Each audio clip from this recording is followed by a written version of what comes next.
Hey guys, how's it going? Michael Troy here, and today we're going to be looking at The Amazing Spider-Man number 101. Okay, so this is the first appearance of Morbius. This is a reprint from 1992. It's got kind of like a cool silver color, because of course it wouldn't be the 90s without that.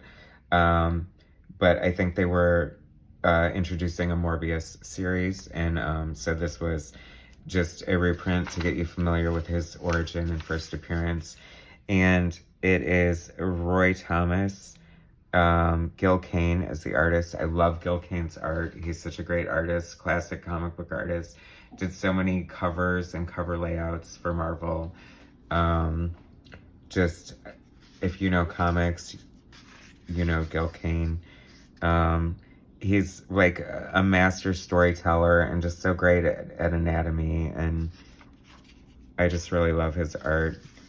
My introduction to him was like this issue of Vigilante from DC Comic Books, and it was off the chain. I loved his style.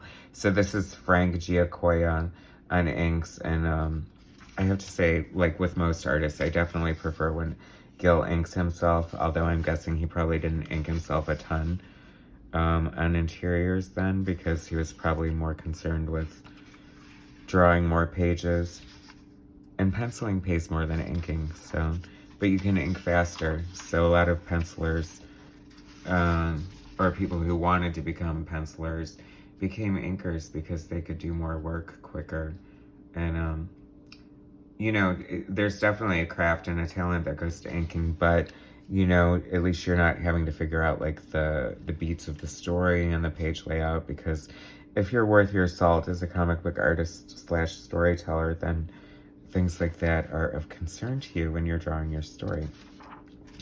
And I think I've been watching a lot of videos, like, I watched this really long interview with Jim Shooter, and it's funny, the realization, you know, there's this, I think, certain controversy over the Marvel style, like especially the Dan Slott debacle and that Marvel featurette where he basically admits that he doesn't do anything and lets everybody else do the heavy lifting, which is kind of a slap in the face to the Marvel way and really what Stan Lee did. I mean, Stan Lee came up with the Marvel way so that he could write 20 books a month, not so that he could pass off the responsibility on the entire creative team. But it made the artists better storytellers and probably better writers, and they probably are grateful for that experience and the freedom to grow and hone their craft. So like I said, this was leading to a new Morbius series, the latest Midnight Suns. Oh yeah, I think that's, you know, every once in a while Marvel tries to, quote unquote, no pun intended, resurrect their monster characters. Oh, how cool. Morbius and the Lizard in the same issue, and Gil Kane's drawing. I mean, this original copy has to be like the original version of this. I'm guessing that this version here is probably even worth something as a reprint, but the original has to be worth a lot of money, especially with the Jared Leto movie coming out soon, which looks totally awesome, by the way. I hope it lives up to the standard. I mean, Leto's such a great actor. Imagine being Joker and Morbius in the same lifetime. That's kind of crazy. And Jordan Catalano. Darkhold.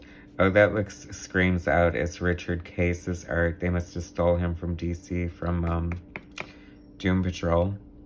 How cool. Now I kind of want to read that. Anyway, Infinity War.